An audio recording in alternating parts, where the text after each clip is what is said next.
I'm Jolene Wynn, and this is the Porn Addict's Wife podcast, episode number 254, Opposition. If your husband is struggling with a pornography problem and you want some help with it and you are not finding the resources that you like, you are in the right place.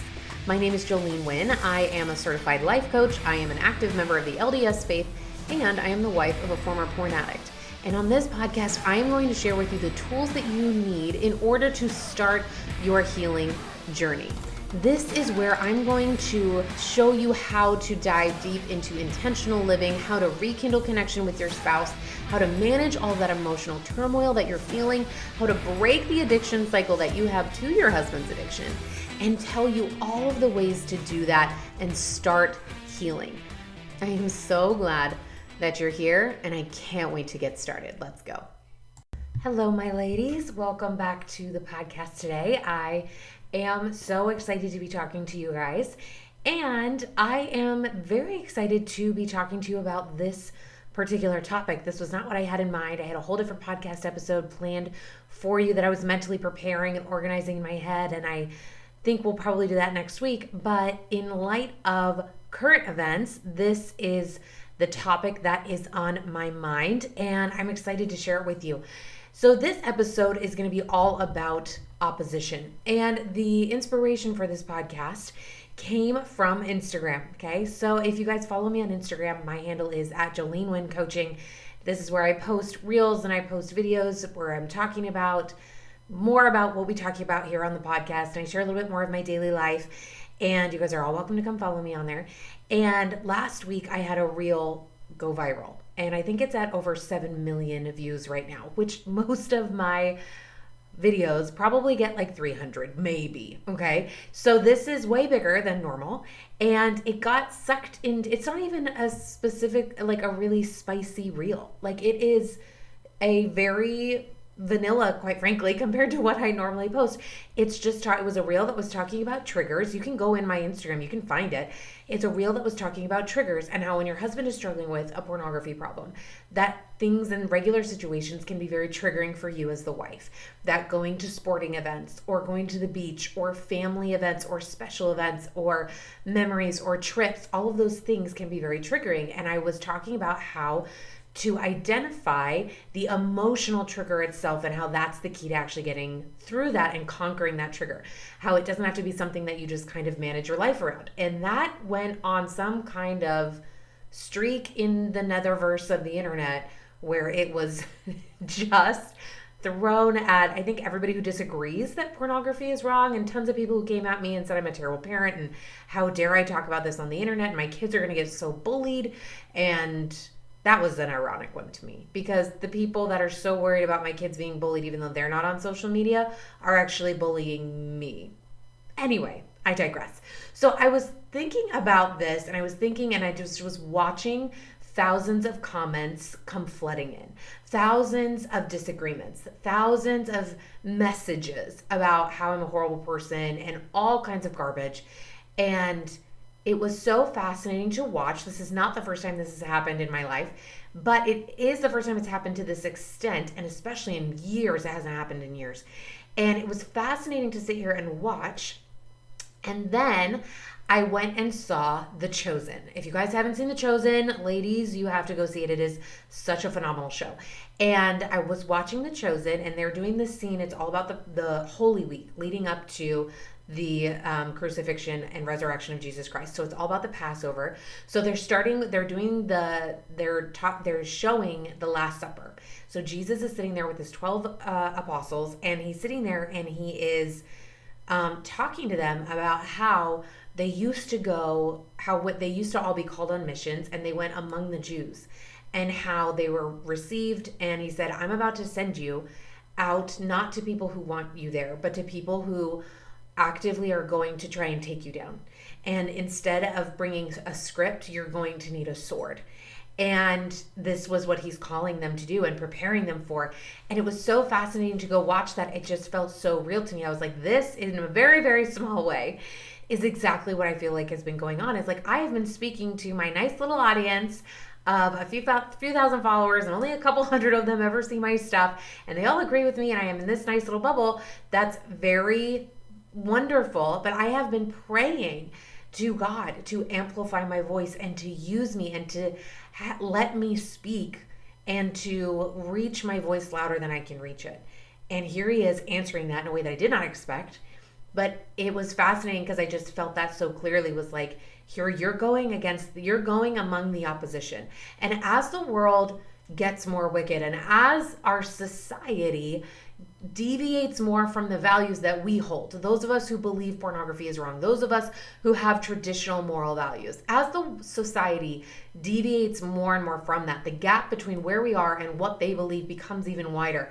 And it becomes in such a way that not only do they disagree, but they also attack whatever it is that you believe and want to desecrate it and make it less sacred. They want to, there's in our society, just in general, I believe that there's a lot less agree to disagree. And there's a much more internal push to try and make you feel like you're wrong and to tear you down. And I was just experiencing this, and I have all the skills, and this did not really bother me in the least, but it was so fascinating to experience this again firsthand. And it just got me thinking all about opposition and how all the internal opposition that we have within ourselves. And that's what I really want to talk to you guys about today. So this was an example of external opposition, and I want to talk about internal opposition, okay? So let's go into the definition of opposition. Opposition is a noun, okay? It's resistance or dissent. And one of the ways that we hear this the most, one of the ways that you ladies have heard me talk about it the most on this podcast is cognitive dissonance, okay? That's probably the clearest way, one of the biggest ways we see opposition internally is when we have cognitive dissonance. It's when we have two opposing thoughts or beliefs about the same topic, okay? It might seem like we need to have one or the other. Okay, it's like I don't agree with pornography and yet my husband watches it. I think pornography is bad and yet I have a husband who watches it. How do I reconcile what seems to be opposing? Does this make sense? Now, there's the one way that opposition comes up in our lives a lot, our internal emotional opposition, is that in that cognitive dissonance. It's dissent or resistance. And I want to offer to you that if you feel that cognitive dissonance, if you become aware of it, nothing has gone wrong, and it doesn't mean you have to get rid of one or the other. It is possible, despite what society may tell you, it is possible to hold two opposing views. It is possible to hold one and then a dissenting thought. I can believe that pornography is wrong and also still choose to stay with my husband. I can believe that you shouldn't watch porn and also still choose to believe that my husband is a good person even if he does, okay? Those may seem opposite, they may seem opposing, but I can hold space for both. So I want to invite you to just get really curious whenever you feel like you have cognitive dissonance, whenever you feel like you have two opposing thoughts. Our brain doesn't like that feeling. It doesn't like the feeling of being at odds with itself. And so it wants to get rid of one or the other. This is why we'll always want to be like, okay, well, either I have to become okay with pornography or I have to leave my husband. And so it'll want to just get rid of one of them. And so what I want to offer is that we don't have to. We can just learn to accept both. And when you learn to accept both, it's uncomfortable at first, but eventually it actually ultimately leads to a very calm status quo, okay? As long as you know why you're doing it and you like your reasons, okay? So that's one of the ways that we have internal opposition. Another way that we have internal opposition is anytime we attempt to change our life, anytime we attempt to do anything different than what we're normally doing, anything that's out of our routine is going to have opposition. And this might look like thoughts, this might look like just internal resistance, it might look like emotions, it might look like fear, it might look like responsible sounding reasons of why we can't change, okay? And I'm going to go into examples in a minute, but this is what happens whenever we try to change our status quo. Our comfort zone is where our brain likes to stay because we're alive and that's our brain's job. Our brain's like, well, why on earth would we do this? If we're alive at the end of the day, my job is well done. Why do I need to change this? I don't need to make my job harder than it already is. I've already figured this out. I don't need to make it harder. It's like, I've already figured out how to drive automatic. Why do I need to drive stick? We don't need to drive stick. Let that go, right? That's what your brain is saying. And so your brain wants to bring up opposition anytime you decide you want to do something new. Anytime you decide, okay, I'm going to go back to school.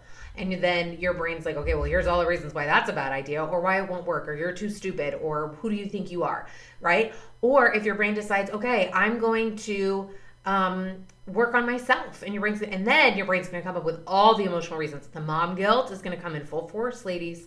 Whenever you decide this, the mom guilt, oh my gosh, that would require so much time. I can't do that to my kids. The money, especially I hear this of women that want to join my coaching program, and then they say, well, but I can't because of the money. Okay, that's just an opposing thought. That's the opposition to you moving forward, because of course your brain doesn't want you to move forward. Your brain doesn't want you to go anywhere else other than where you already are. That's your primitive brain. It's what it's wired to do. So anytime you want to lose weight, move forward, heal yourself, heal a relationship, this comes up so much, not just with your spouse, but let's say your mom or a best friend. Your brain's gonna be like, oh my gosh, it's so embarrassing. I don't even know how to start that conversation. All of that is opposition, dissent, and resistance. And I want to tell you, ladies, I want to offer to you guys today that any dissent and resistance that you have internally, I want you to take a look at. If it's coming up in between where you are right now and where you want to go, then I want you to lean into it, because all that resistance is fear. And once you lean into it and once you break past it, that is your secret weapon. Okay? Dissent and resistance are not necessarily bad things. And when you lean into them, you get stronger. I've given this example a million times, this metaphor, this comparison of lifting weights. I love to lift weights. And when you lift weights, the resistance is actually what breaks down your muscle and rebuilds it stronger. You have to have increased resistance in order to increase your strength. Okay? If I go to the gym and I lift the same 5-pound dumbbell every single day, yeah, it'll get easier to lift the 5-pound dumbbell, but I'm not going to get significantly stronger. I have to increase the resistance. I actually have to lean into and actively create the resistance. I have to go pick up the resistance and then lift it on purpose many times, heavier things than I think, in order to create the result that I want, in order to get stronger, to create what I want. And that's exactly what we need to do internally, emotionally. We have to create internal resistance, internal opposition, that internal opposition that you face when you think about, where am I now? Where do I want to go? What is it that I want to create? What do I want to do? What step do I want to take? What's going to get me where I want to go into the life that I want to have? When you think of that, there's going to be internal opposition. Expect it, ladies. It's going to be there. And it's going to sound nice and responsible, and it's going to sound like it's true. And I'm here to offer that all it is your brain having a temper tantrum. That's it. It's your brain saying, yeah, but I really want to eat the chocolate. Yeah, but I don't want to get out of bed because it's too early. Yeah, but it's so cold and it's so nice and warm in my bed. Why do I have to get up? I don't really know how to do that. This is going to be so awkward and uncomfortable. I don't have that much money right now. All of your brain is doing is throwing a fit. That's it. That's all your brain is doing. It's throwing a temper tantrum because where you are right now is more comfortable than where you want to go. And anytime you push that boundary of comfort, there is going to be resistance. And I'm here to offer that resistance isn't a bad thing. And that when you meet the resistance, most of the time what we do is that resistance starts to push and we immediately back off. We just agree with it. We just say, oh my gosh, you're totally right. Look at my bank account. Look at my time. Look at my schedule. Look at all of these thoughts, all of these emotions in my head. No way could I do it. And I'm here to tell you that all of that is just a lie. Okay? When you start to feel that resistance, instead of giving in, instead of dropping out, instead of pulling away, I want you to push back. Okay? I want you to face that resistance and say, no problem. Okay, let's face it. Okay? All right, maybe I don't see how. Doesn't mean I can't figure it out. Okay? It's when you don't take no for an answer. I've talked about this recently. It's just been on my mind a ton. Of all the things that I've created in my life, the best things that I have created, the things that I get asked so often, how did you do that? How did you get where you are now? How did you heal from where you were? How did you get where you are emotionally? How did you get to the point where you could go to the beach and not even think about what your husband is thinking about? How did you and your husband truly get to a point where he's not attracted to other women, you're not attracted to other men, and all of your attraction and energy is going toward each other? How did you create the marriage that you have? How did you create the life that you have with your family, with your kids, with God, with your body? How did you do it? This is how, ladies, I refused to accept the answer. I refused to accept the status quo. I refused to accept what society told me was the norm and what was acceptable, and I said I don't take that answer. I refused to back down. I pushed against the resistance. I went into the opposition head on. And most of that was internal, ladies. It's not all the external of posting everything on social media and taking thousands of horrible comments from keyboard warriors, okay? What I'm talking about is this was all internal. This was me telling myself I refuse to back down. I refuse to accept less than what I believe could be possible for myself. I refuse to take no for an answer. And if that means that I have to figure out a way by being scrappy, then that's exactly what I'm going to do. And that's exactly how I've created everything in my life. And it's available to you. All you have to do is stop backing away when you feel the resistance, when you feel that opposition, and start moving toward it on purpose. That opposition is going to be there all the time. But when I look back 5 years from now, I'm going to know that I did everything that I could, streamlined right into it, that I turned and I faced it. One of the reasons why I love the image of a bull or the bison that I give you guys so often, right? The buffalo, is that buffalo are the only animals that when a storm is coming, they turn around and they run into it instead of running away. They face the opposition. And that's why that is part of the logo. My Go Forward logo of my coaching program is a buffalo, to turn around and face the storm, face the opposition head on, and you'll get through it faster and you'll get to the other side. And that's when you'll actually get to create what you want in your life, because otherwise you'll just spend your entire life running from yourself. And you'll never be able to outrun yourself. And 5 years from now, you'll be exactly where you are today. And that's not what I want for you. That's not what's available and waiting for you, ladies. What's waiting for you is the life of your dreams. And I want to offer to you that today you take one action that's going to get you there. And if you want to do it faster and you want to make sure that it's guaranteed, come join me in my coaching program, because that's what I'm going to teach you how to do. I'm going to teach you how to do it in every area of your life, not just this. I'm going to teach you how to do it with your body, with your kids, with your parenting, with every single relationship you're in, including your spouse. And most importantly, I'm going to teach you how to do it with yourself. I'm going to teach you how to face that internal opposition, because it's going to be there, and actually use it for your benefit in order to create the life of your dreams. That is what is waiting for you. Okay? Stop running from the internal opposition, ladies. Turn around and face it head on.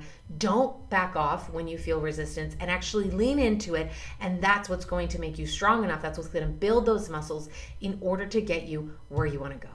I love you, ladies, so much. And I'll see you guys next week on a brand new episode. So take care.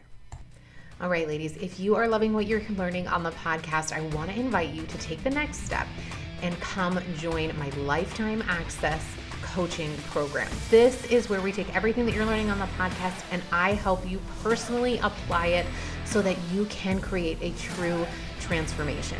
This is where you're going to learn how to actually process that emotional pain and finally let it go so that you can be free from it once and for all.